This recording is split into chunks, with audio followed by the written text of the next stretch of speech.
Well, thank you for taking time out of your busy schedule, Dr. Thompson, and being with us today to talk about the subject of communication. Let's just get into it. I guess the first thing I'd like to ask you is, we all talk, and I think we're Mhm. talking to each other all day long. We're talking to husbands are talking to wives, wives are talking to husbands, parents are talking to children, colleagues are talking to each other. So we all talk all day long, but I guess I want to ask, what do you think is the talk alone is not necessarily effective communication? What do you think is the Right. biggest area to effective communication? I think I would say that it's a lack of skill. I Mm, think that people say all the time, we need to communicate, we need to communicate, but it's not like you said, it's not just sharing words. And I'm glad you said, like we throw out words all the time, but mhm, it's more than just an exchange of words. mm, Communication goes much deeper than that. And when we're in relationship with people, we want to make meaning with our words. And so it does take skill. There's an art, they say, to mhm, communication. And so definitely. yeah, and so I think that that skill that is missing, and there's several, that fall Mm, under the skill set of communication. yeah, Yeah. yeah. So basically, there's a fundamental lack of skills, you think? Yeah, I believe. Yeah. Wow, Mm. wow, wow. So now, with that being said, what do you think when we talk about skills? What do you think is the most important component to being a good communicator, to being an effective communicator? So, most people would start out with saying you need to really be a good listener. But as a mental health professional, I would go before being a good listener, you need to be emotionally mature. There is a quote by this woman named Dorothy Neville, and it says the real art of communication or the real art of conversation is not only to say the right thing in the right place, but to leave unsaid the wrong thing at a tempting moment. That Oh, really takes oh, wow. emotional Oh, maturity. it does. Yeah, that's a whole nother level Yes. of being, of existing. Yeah, to and it's because that requires self-regulation and Yes, and it control. requires selflessness. It Yes. requires you being in the position of really wanting to know the heart of the person that you are in communication with. And so it's just not all about what you have going on in your mind and in your Right, space. And yeah, so right, that right. emotional Yeah, yeah, maturity yeah, is really vital. yeah. And I think that the emotional maturity, like you said, is what, or the lack of emotional maturity, is what makes us just kind of unload on someone. You know what I Hmm. mean? Hmm. You know, it's Hmm. it's what I'm feeling in this moment, and that's all that counts. Right. And Yeah. it's what makes us go back to being 5 years old, where I'm not your friend and I'm not going to talk to you anymore. Exactly. Yeah. And that can happen even, I had an experience with someone yesterday, and this person is much, much older, but I didn't know that what I was saying triggered something in her. Mm, mm. I had no idea that a simple question was going to be a trigger. And that took her back to being 11, 12, 13 years old. And what I heard in those moments as she was spouting off things, ranting basically, what I heard was the little girl in her that was Yeah, hurt. yeah. And I Hmm. just, at that point, I just sort of I backed off. I just thought, okay, there's more here than I Right. knew. And so, and just to, and not to come back at her and say, well, Yeah. but I think that, like you said, that requires maturity. Yeah. That what you did required maturity Yeah, because someone else who was yeah, emotionally immature yeah, would have gotten offended by her trigger right. and it would have Yeah, just not ended escalated to well. something, Yeah. Hmm. ugly, actually. So Yeah. now I've heard. So we talk about maturity. We talk about being a good listener. What are some other skills required to move forward as far as being an effective communicator is concerned? Yeah, well, I think the ability to be open-minded, really to be able to say, also to be able to say what you mean, to Oh, mean what you say, yes. and then to not say it mean. Oh, Someone had said that to me. I thought that is really good. yes, Say what yes, you mean yes, what you say, but don't yes. say it mean. Yeah, and there's a lot going on right there. That's a lot to navigate. And I Mm-hmm. think, like you said at the very beginning, that we really need to work on those skills, because that doesn't always just come. Most of us didn't Oh, learn that necessarily mm-hmm. growing up. We didn't have that Mm-hmm. necessarily in our homes. And Right. I know the only way I've been able to even get to this point in my communication skills has been because I have done a good bit of therapy. I have done a Mm-hmm. lot with support groups, and just and some of it's been formal, a lot of it's been informal, but it has taken some work to just get to this place. And I still don't Yeah. feel like, I still feel like there's a lot to learn. Right. Right. Yeah. Mm-hmm. And how you grow up really does matter. Yeah. The lack of respect that some Yes. people have grown up with in the home, where only the loudest person gets heard, Yeah. or growing up you're to be seen and not heard, and so you Yes. grow up and you don't have a voice, you don't know how to use your voice as an adult. All of that really has an impact on your ability to communicate. If you don't even feel you have the right to come to the Right. conversation, then Exactly. you're at a disadvantage from Very the much so. start. Very much Yeah. so. So yeah. So learning all of that, and being in a safe place where you Mm-hmm. can learn that, because that's a Yeah. whole other thing.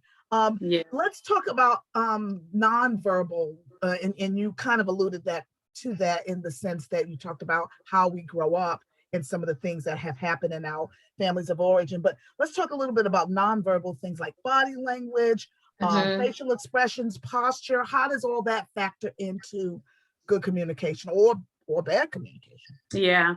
So the experts are saying that 70 to 93% of all communication is nonverbal. So that's huge. Yeah.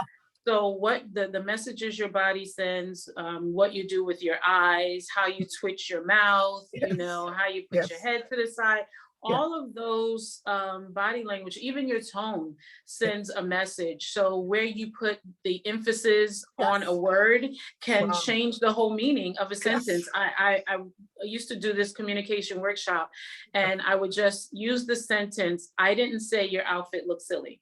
Yeah. So then if you put your emphasis on different parts of the word, you could Yeah. say, "I didn't say your Yeah. outfit looks silly." Yeah. Or That you can feels say, different.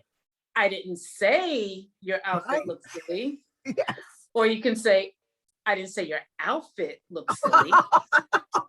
Wow. Or, "I didn't say your outfit looks silly." Oh my goodness. So anywhere you put the Yes. emphasis, it can completely change. And depending on where you are in your emotions, where you Yes. are in your heart, Yes. or even sometimes culturally, Yeah. emphasis are put on words Yeah.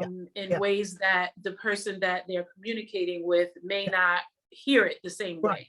Exactly. That's a big one. And so that, it's really, really important. Your hand gestures, all of those things, they speak of what really is going on in your heart. Your Oh, it body does. says what's going on Oh, it in really your does. We heart. give ourselves away, Mhm. whether we know it or not. And I think one Yeah. of the biggest things that has been so helpful is when I'm dealing with different people from different cultures. And by cultures, I don't even necessarily mean like from another country. I mean, even here in the States. I mean, I remember coming from New York, coming down to Mhm. Atlanta, and when I came, which was almost 40 years ago, there were more native Atlantans. I just remember there were things that I would say. This is that they didn't understand because I was from a different Right, culture. right. I was from New York, and I would little phrases I would use, and they were like, "What's Mhm. that mean?" Yeah.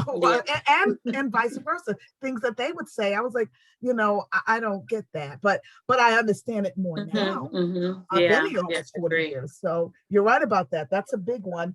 So now we talked about so many of us don't have the skills. I guess the big, $50,000 question is, where do you go to get these skills if you don't have them? I mean, what do you do? Or you just muddle, through? Yeah. Well, communication is a hot topic. It never Right, dies down, right. In the workplace, communication is necessary. So Yeah. Google can be your best friend Oh, it as can be. It it can be. as it Yeah. relates to just gaining the skills necessary. Books, Right. literature, workbooks can give you the opportunity to practice. But if you are finding that you're consistently butting up against poor ability to communicate, you're always in situations where you're not understood or you're not able to understand other people, then that's a little bit more than the skill. So I would suggest that get professional help, be Yeah. Yeah. join a group Yeah. or, go to therapy, counseling.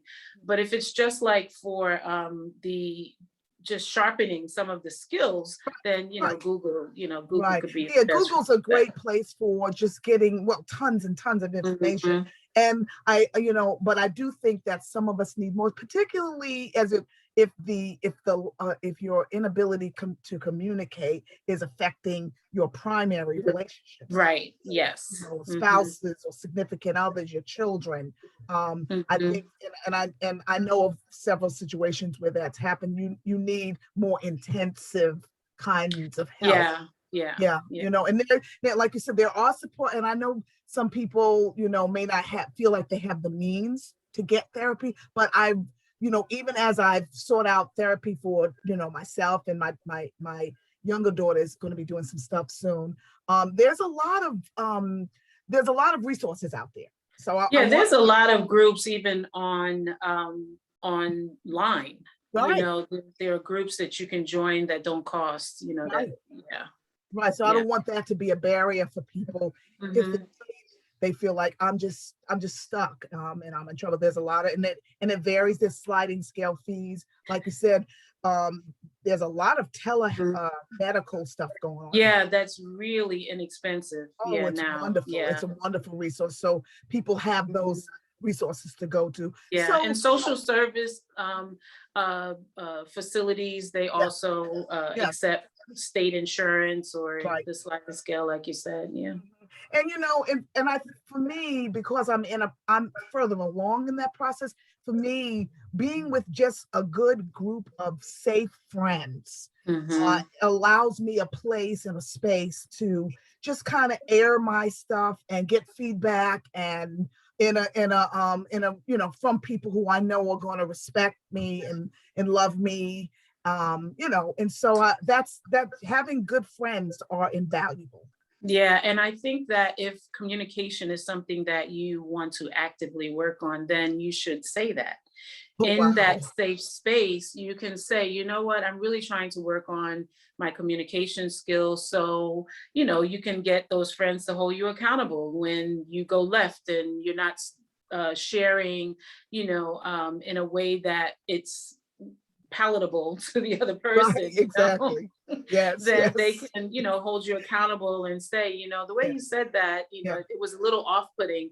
And right, so if you say it up front, I'm trying right, to work on this, then you need to be willing to right. hear the That's right. feedback, That's that is exactly being right. shared. That's right. Mhm. That's exactly right. Well, this is one of those subjects, like you said, that is being talked about in a lot of spaces, and you could go on and on. There's so many things I want to pick your brain Mhm. about, but I know you've got to go, and I do too. But I think that you've touched on some really good things. I'm going to put some resources on the screen for my audience to look at in case they Mhm. want to go ahead and get that extra help. But thank you so much for taking time out of your schedule. I always enjoy Oh, you're talking. welcome.